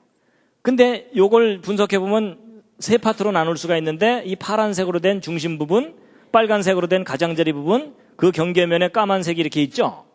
근데 이 파란색의 개수는 19개고 까만색 별의 개수는 18개고 이 가장자리에 있는 이것은 모두 6, 6이 36, 그래서 36개인데 각각이 37이잖아요. 그래서 이 숫자 값들을 곱하면은 파란색은 703, 땅의 창조 숫자 값이 나오고, 그 다음에 이 두 번째 이 까만색은 666 숫자가 나와요. 그리고 이 가장자리 수는 이 1332가 나오는데 이게 지금 4자리의 숫자가 돼서 그렇지 1하고 2를 더하면 3이죠. 3이 아까 하늘의 수라 그랬죠. 그렇죠? 하나님 신성과 관계된 결국 무슨 얘기냐면 하늘과 땅 사이를 누가 가로막고 있어요? 666이 가로막고 있어요. 오 마이 갓. 놀랍게도 성경 창세기 1장 1절 속에 계시록에 나오는 그 내용이 계시가 되어 있는 거예요. 그래서 여러분 성경에 어떤 말씀이 있냐면요. 창조자 하나님께서 무슨 말씀하시냐면 내가 태초에 장래일을 다 말하여 놓았다. 이 얘기를 하세요. 근데 너희들이 나중에 맨 마지막에 그 모든 걸 다 확인하게 되면 꽤 놀랄 거다. 이러셨어요. 그리고 결론이 뭐냐면 그런즉 너희가 나를 여호와인 줄 알리라. 내가 이 모든 역사를 처음부터 끝까지 섭리하는 존재인 줄을 너희가 알게 될 것이다. 이런 얘기를 하십니다.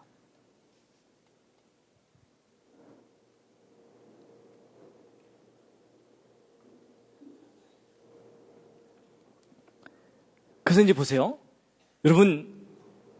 여러분이나 저는 이미 하나님을 믿고 성경을 믿으니까 성경을 귀하다고 생각하잖아요. 근데 여러분 일반 사람들은, 일반 이 인본주의적인 교육을 받은 대부분의 사람들은 성경, 특히 창세기를 신화라고 생각해요. 그것도 이스라엘 사람들의 허술한 신화고 중동 지방에 나돌던 여러 신화를 베껴서 나름대로 자기들 신화를 만든 거다라고 그렇게 해석을 합니다. 근데 여러분 허술한 신화라고 생각하는 그 창세기의 제일 첫 번째 메시지가 수학적으로 분석해 보니까 이렇게 완벽해요. 여러분 과학의 가장 기초가 수학이에요. 그렇죠? 그러니까 수학적이라는 말은 과학적이라는 말과 같은 말이에요. 창세기 1장 1절 절대로 허술한 신화가 아닙니다. 자, 여러분 지금까지 이제 설명드린 내용 다 잊어버리셔도 괜찮습니다. 시험 안 봅니다. 시험 안 보는데요. 정말 중요한 요점을 놓치시면 안 됩니다. 그게 뭐냐면요. 여러분 이 창세기 1장 1절에 이 28개의 알파벳으로 된 이 메시지 중에 알파벳 하나라도 빠지거나 다른 알파벳이 끼어 들어가면 이 숫자 값들이 틀려지죠. 근데 여러분 이 숫자 값들이 1이라도 틀려지면 지금까지 여러분들에게 설명드렸던 그 완벽한 구조가 안개처럼 사라져버려요. 맞죠? 알파벳 하나라도 잘못되면. 여러분 혹시 성경 말씀 중에 뭐 떠오르는 말씀 있지 않으십니까? 1.1획이라도. 여러분 2000년 전에 창조자 하나님께서 사람의 모습으로 오셨어요.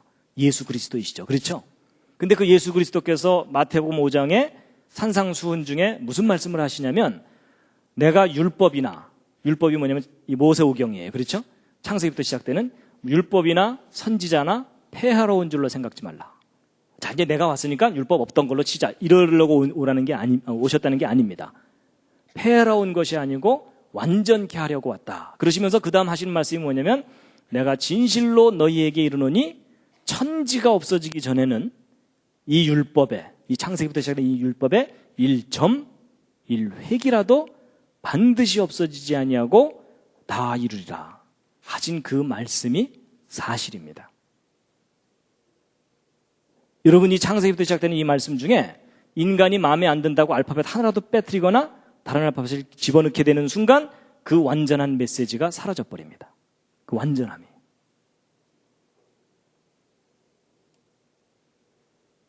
제가요, 이 논문 내용을 접하기 전에도 성경은 참 귀한 하나님의 말씀이다라고 그렇게 인정하고 고백을 했었는데 제가 이 논문 읽고 이해하고 나서 결심을 한 게 하나 있습니다. 그게 뭐냐면 내가 띨띨해서 이해를 못하면 이해를 못했지 이 성경의 기록이 틀릴 리가 없다예요.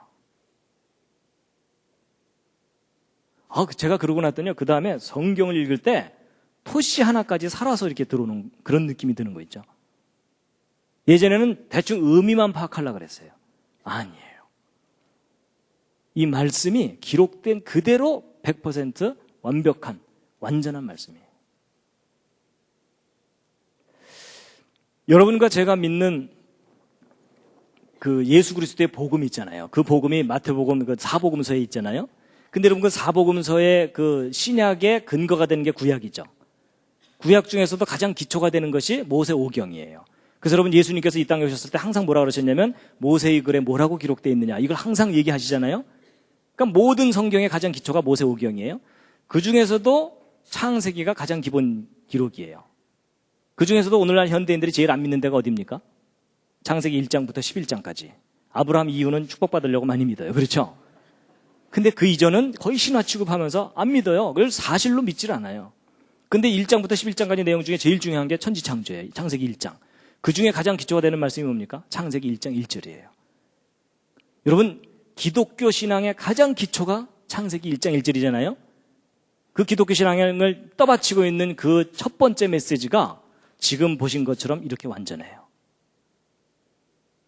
여러분, 성경 말씀은 인간이 인정한다고 완전한 게 아니고요. 여러분이 오늘부터 인정 안 하셔도 그것과 아무 상관없이 성경 말씀이 그 자체로 완전합니다. 제가 이 사실을 깨닫고 나서요.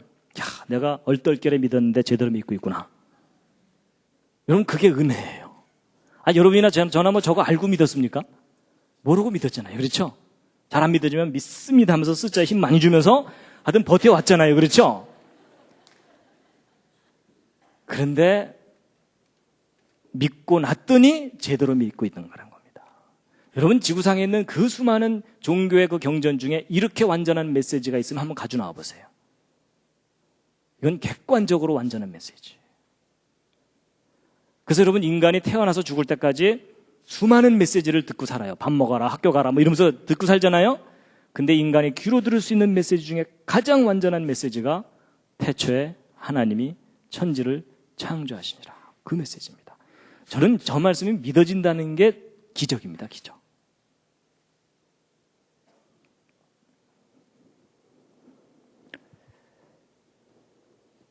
함께 한번 읽으시겠습니다. 시작. 여호와의 율법은 완전하여 영혼을 소성케 하고 여호와의 증거는 확실하여 우둔한 자로 지혜롭게 하며 여호와의 교훈은 정직하여 마음을 기쁘게 하고 여호와의 계명은 순결하여 눈을 밝게 하도다. 아멘.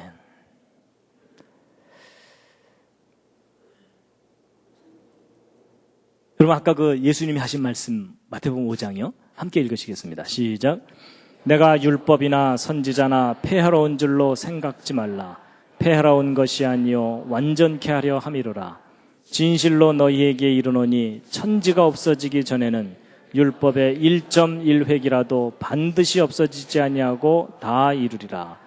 그러므로 누구든지 이 계명 중에 지극히 작은 것 하나라도 버리고 또 그같이 사람을 가르치는 자는 천국에서 지극히 작다 일컬음을 받을 것이요 누구든지 이를 행하며 가르치는 자는 천국에서 크다 일컬음을 받으리라.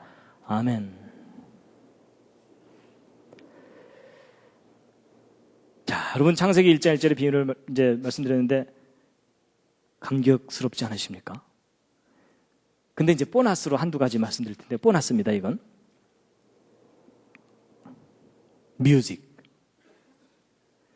여러분, 피아노 건반 속에 이 창세기 1장 1절에 이 숫자들이 숨어 있는 거 아세요?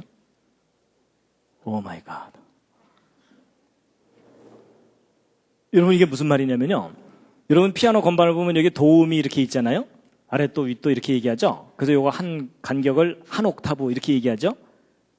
근데 여러분, 이 아랫도와 윗도는요. 이 아랫도와 윗도의 음 간격은 인간이 임의로 정하는 게 아닙니다. 여러분, 이 아랫도와 윗도는 무슨 관계가 있냐면 이 아랫도의 진동수의 정확하게 2배가 윗도입니다. 수학 물리적으로 볼 때. 그래서 아랫도의 진동수가 1000이면 윗도는 2000이에요. 그래서 피아노 조율하는 게 바로 저거 조율하는 겁니다. 그래서 음은 인간이 발견해낸 거지 인간이 만들어내는 게 아니에요. 이미 우주 안에 있는 질서를 발견했고 그 조화를 이용해서 우리가 음악을 즐기는 겁니다. 그리고 이 도레미파솔라시도도 이거 대충 레라고 하자, 뭐 미라고 하자 이래갖고 정하는 게 아닙니다. 이 음과 음 사이의 완벽한 수학적 질서와 조화를 이루는 음들을 찾아내갖고 그걸로 화음을 이루는 겁니다. 그래서 여러분, 음악이 수학이에요. 그래서 여러분, 컴퓨터가 뭐를 하는 거냐면 수학 계산하는 기계거든요. 근데 음악을 녹음해서 컴퓨터에 집어넣었다가 계산 다 한 다음에 스피커로 빼내죠. 그러니까 음악이 수학으로 들어갔다가 수학이 다시 음악으로 나오는 거예요. 그래서 여러분 음악은 수학이에요. 그렇다고 뭐 음악하는 사람이 수학을 반드시 알아야 된다 그 얘기는 아닙니다. 너무 긴장하지 마시고요. 근데 음악이 수학인 것은 이해를 하셔야 돼요. 그래가지고 여러분 도레미파솔라시도도 정확하게 이제 그걸 찾아내는 거거든요. 음들의 조화를. 그래서 이제 보통 이 하얀 건반과 까만 건반 사이를 반음이라고 보통 얘기하고 이거 하나 건너뛴 걸 오음이라고 얘기하죠. 그래갖고 이제 반음으로 따지면 1, 2, 3, 4 이렇게 숫자가 매겨질 거고요. 오음으로 따지면 하나 건너뛰어야 되니까 하나 건너뛰어서 2, 3, 그 다음에 하나 건너뛰어서 4, 또 건너서 5, 6, 7 이렇게 되겠죠. 그럼 이제 각 옥타브마다 반음 숫자와 온음 숫자가 생기게 되죠. 그래서 그 반음과 온음 사이의 그 숫자, 반음과 온음의 그 숫자를 각 옥타브마다 이렇게 정리해 놓은 겁니다. 그럼 이제 이렇게 된 숫자를 이거 잘 보세요. 근데 이 숫자들을 보시면 아까 제가 창세기 1장 1절을 설명드리지 않았다면 이 속에 무슨 특별한 숫자들이 있는 거를 모르세요.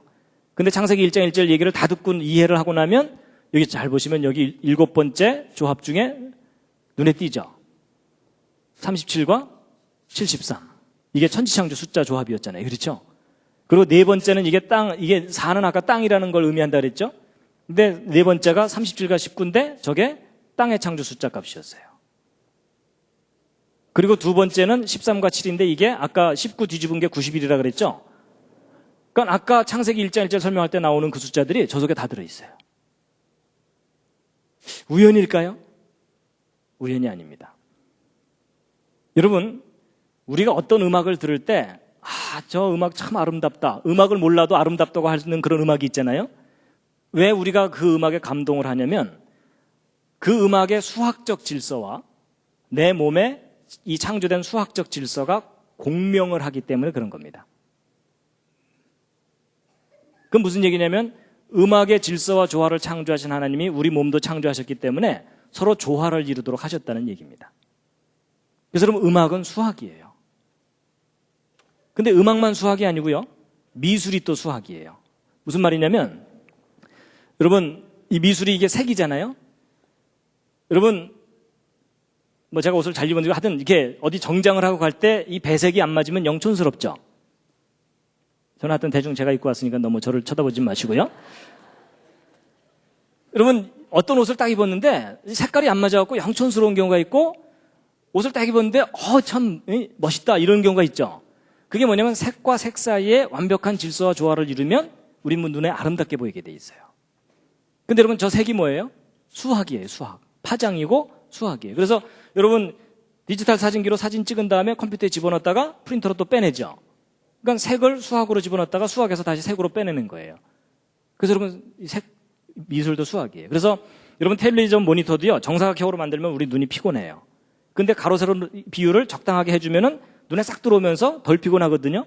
그게 바로 이 도형도 수학이고 우리 몸도 수학적으로 설계되어 있고 그게 질서와 조화를 이루면 우리가 편안하게 행복하게 느끼게 돼 있어요. 그러니까 하나님께서 이 우주를 수학적으로 설계를 하셨기 때문에 그래서 이런 말까지 하는데 이 좌절감이 드실지 모르겠지만 수학을 모르는 사람은 하나님이 하신 일의 반을 모른다 이렇게 얘기합니다. 죄송합니다.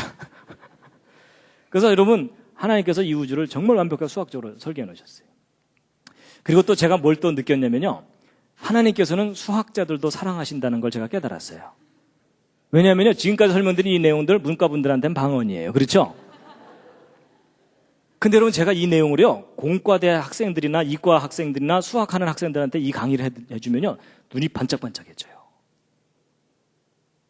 그러니까 여러분 수학은 수학자들에게 언어고 그렇죠? 음악은 음악하는 사람들에게 언어예요. 그러니까 각 영역에 있는 모든 사람들에게 하나님께서 메시지를 주시는 거라는 거죠.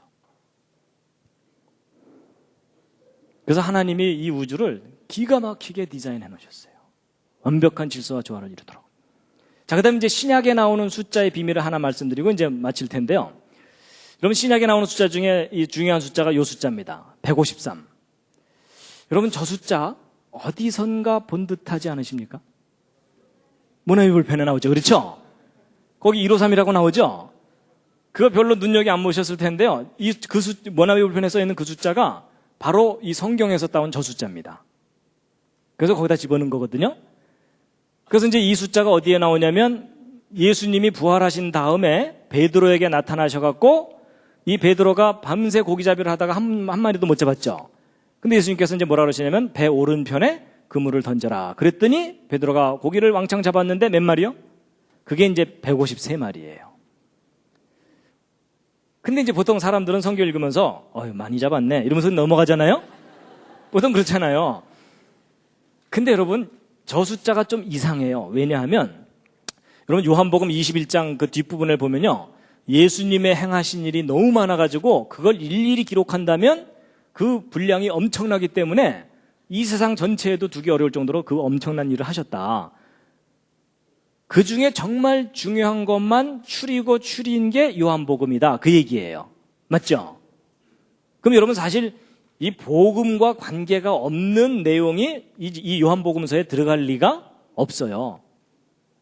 아니 그냥 많이 잡았다 이러면 되는데 153마리 잡았다고 굳이 써놨잖아요. 그렇죠? 물론 이제 베드로야 시장에 내다 팔아야 되니까 자기 장부에다가는 153마리 이렇게 적을 수 있을지 모르지만 그게 무슨 복음과 관계가 있어갖고 뭐 153을 굳이 저렇게 썼냐는 거죠. 근데 여러분 저 숫자가 평범한 숫자가 아닙니다. 저 숫자가 무슨 숫자냐면요, 153이요. 여러분 히브리어로 베니 하 엘로힘이라는 요 말이 하나님의 아들들이라는 뜻이거든요. 근데 요 두 단어의 숫자 값이 153이에요.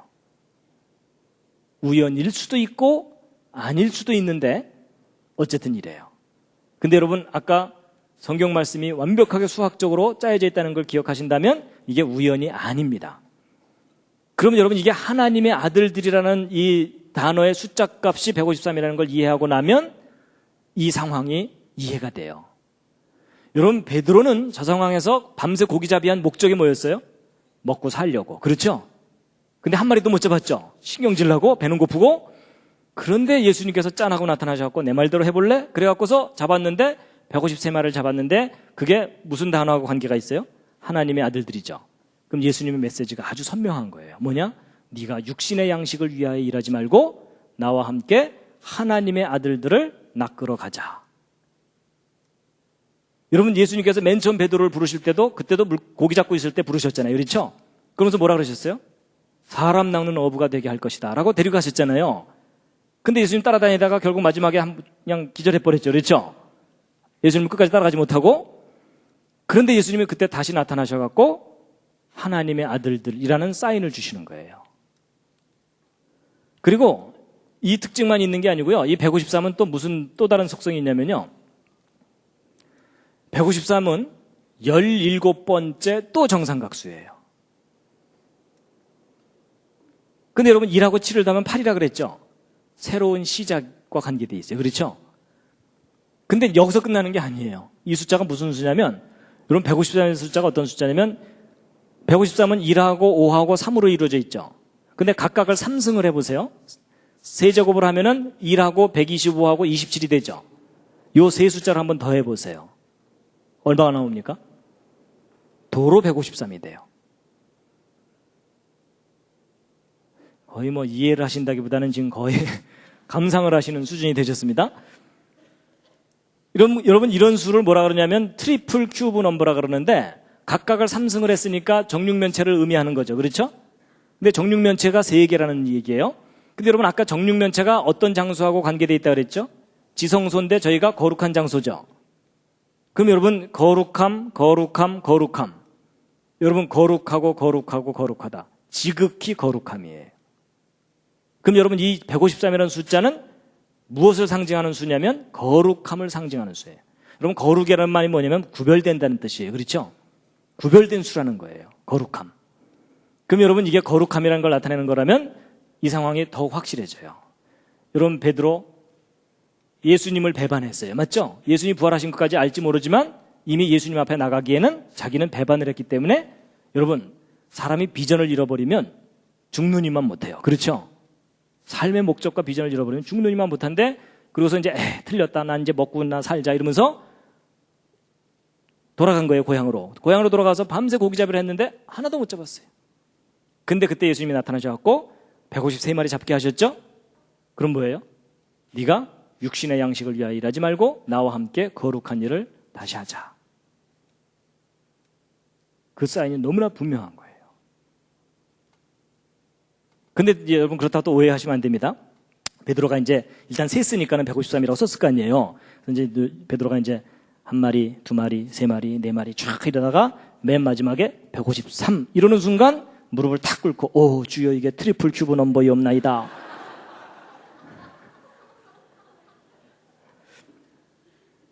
그랬을까요? 아닙니다. 여러분 베드로는 저런 내용을 구체적으로 알 리가 없어요. 왜냐하면 성경을 보면 베드로는 일자무식 어부라고 돼 있어요. 맞죠? 그러니까 베드로가 저걸 알 리가 없어요. 근데 베드로는 저런 내용을 몰라도 저 정도 상황이면 예수님을 따라가게 돼 있어요. 왜냐하면 자기가 예수님을 배반했는데 직접 찾아오셔갖고 물고기를 그렇게 많이 잡게 하셨다는 얘기는 여전히 자기에게 관심이 있다는 얘기잖아요. 그렇죠? 그렇다는 얘기는 저 정도 되면 이제 베드로는 다시 그물을 버려두고 예수님 따라가게 돼 있거든요. 그러면 베드로가 알아듣지 않아도 될 저 153의 비밀은 도대체 누구를 위한 거냐 하는 거겠죠. 그렇죠? 어렵지 않습니다. 153이 거룩함을 나타내는 것이고 그게 트리플 큐브 넘버이고 거룩함을 나타내는 것이라는 것을 이해할 수 있는 모든 사람을 위한 메시지입니다. 바로 여러분과 저입니다. 그러면 그럼 차라리 하나님께서 그냥 톡 털어놓고 예수님께서 톡 털어놓고 야 나와 함께 거룩한 일을 하자 이러면서 그냥 데리고 가시면 되잖아요. 근데 왜 굳이 저렇게 숫자 속에 숨겨두셨을까요? 근데 여러분 성경은 뭔가 일관성이 있습니다. 여러분 그 시편 1편을 보면 복 있는 사람은 악인의 길을 쫓지 아니하고 죄인의 길에 서지 아니하고 오만한 자의 자리에 앉지 아니하고 오직 여호와의 율법을 즐거워하여 그 율법을 주야로 묵상하는 자로다라고 돼 있죠. 여러분 묵상이라는 게 뭐냐면 여러분 성경 말씀을 한 번 읽고 다 깨달을 수 있으면 더 이상 읽을 필요도 없고 묵상할 필요도 없어요. 맞죠? 근데 왜 하나님께서 우리에게 묵상을 하게 하시냐면은 한 번 읽고서는 뜻이 들어오지 않는 중요한 것들을 그 속에 숨겨두셨어요. 그건 되새기기에만 알 수 있는데 단순히 명상만 한다고 되는 일이 아니에요. 하나님이 창조하신 이 모든 세상을 이해를 하고 하나님 말씀을 함께 이해해야만 알 수 있는 것들을 넣어두신 거거든요. 그렇다면 성경을 사랑하지 않는 사람은 절대로 성경을 묵상을 못합니다. 맞죠? 하나님의 말씀을 사랑하는 사람들에게 하나님 말씀을 되새기다가 이런 놀라운 것을 숨겨두셨구나 하고 발견하게 하신 거예요. 보물을 발견하게 하시는 거죠. 이해가 되십니까? 예. 그래서요, 여러분 이 트리플 큐브 넘버는 세 자리 숫자 중에 있을 거거든요. 그럼 100하고 999 사이에 이 숫자들 속에 있을 텐데 트리플 큐브 넘버가 딱 4개가 발견됩니다. 그러니까 우주에 있는 숫자 중에 딱 요 4개만 트리플 큐브 넘버인데 153은 방금 베드로의 물고기 설명드렸죠? 370은 37 다윗별 10개거든요. 그러니까 이것도 완전함과 관계된 거고요. 근데 371, 이것도 3의 3승, 7의 3승, 1의 3승을 더하면 371이 되거든요. 근데 저 숫자는 성경에서 여간해서 찾기 힘들어요. 근데 저 숫자가 무슨 숫자인지 혹시 아세요? 이게 무슨 수냐면요. 노아가 방주에 들어가 있던 날짜 수예요. 오 마이 갓. 여러분 노아가 방주에 들어가 있던 날짜 수가 정확하게 371일이에요. 근데 노아 방주가 어떤 장소예요? 거룩한 장소예요. 거기 들어가야만 그 다음 세상을 가요. 거룩함이에요. 그리고 이제 407은 이것도 여간해서 숫자 찾기 힘든데 창세기 1장 1절에 땅을 할 때 요거 숫자 값입니다. 근데 여러분 요 에트라는 숫자가 목적을 나타내는 그 단어라 그랬죠? 근데 요 에트라는 단어가 히브리어 알파벳의 22개 중에 맨 첫 번째 알파벳과 맨 마지막 알파벳으로 돼 있어요. 여러분 지금까지 이 모든 내용을 다 이해하고 나면 히브리어 알파벳 순서와 개수조차도 누군가가 디자인한 거예요. 맞죠? 분명히 그 오리진은 하늘에 있어요. 그렇죠? 그렇다면 알파와 오메가, 처음과 마지막. 여러분 이 지구는 하나님이 창조하신 시점이 있고 마지막 심판하시는 마지막이 있습니다. 그 가운데 여러분과 제가 살고 있는데 지금 거의 끄트머리에 왔어요.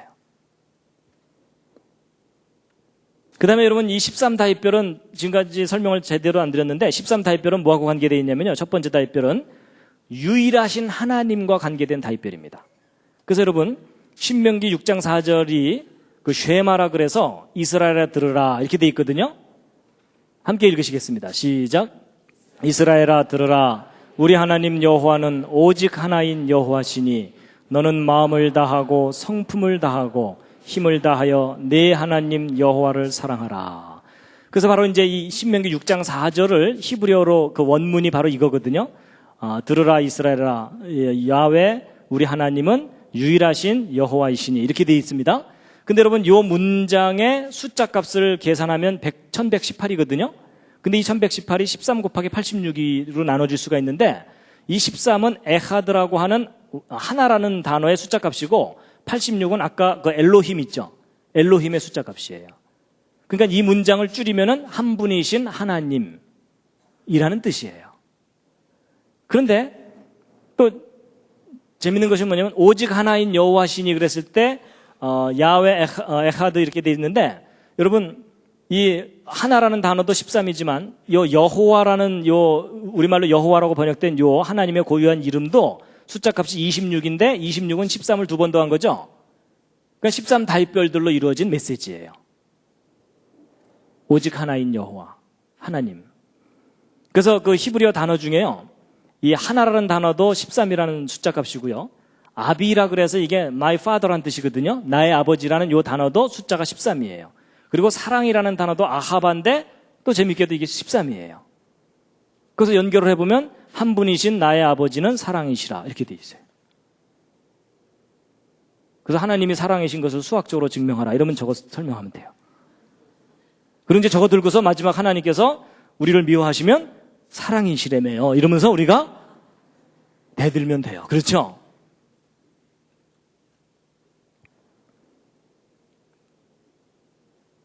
그리고 여러분, 요한복음 1장 1절도 아까 제가 맨 처음에 시작할 때 읽은 말씀이거든요. 태초의 말씀이, 함께 읽으시겠습니다. 시작.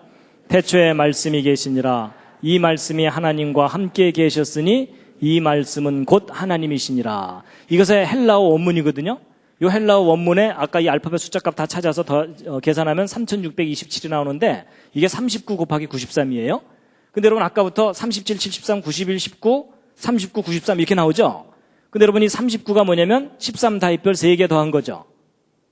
그러니까 한 분이신 하나님에 관한 메시지가 요한복음 1장 1절이에요.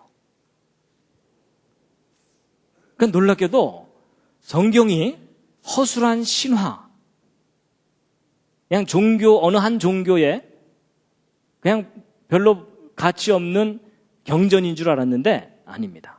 완벽한 수학적 질서와 조화로 완벽하게 디자인된 메시지예요. 그래서 인간이 저 메시지를 변경시키지 못하도록 하나님께서 수학적으로 딱 설계해 놓으신 다음에 자물쇠를 딱 채워 놓으신 거예요. 봉인을 해 놓으신 거라는 거죠. 왜냐하면 저 말씀이 변질되면 모든 사람이 다 죽거든요.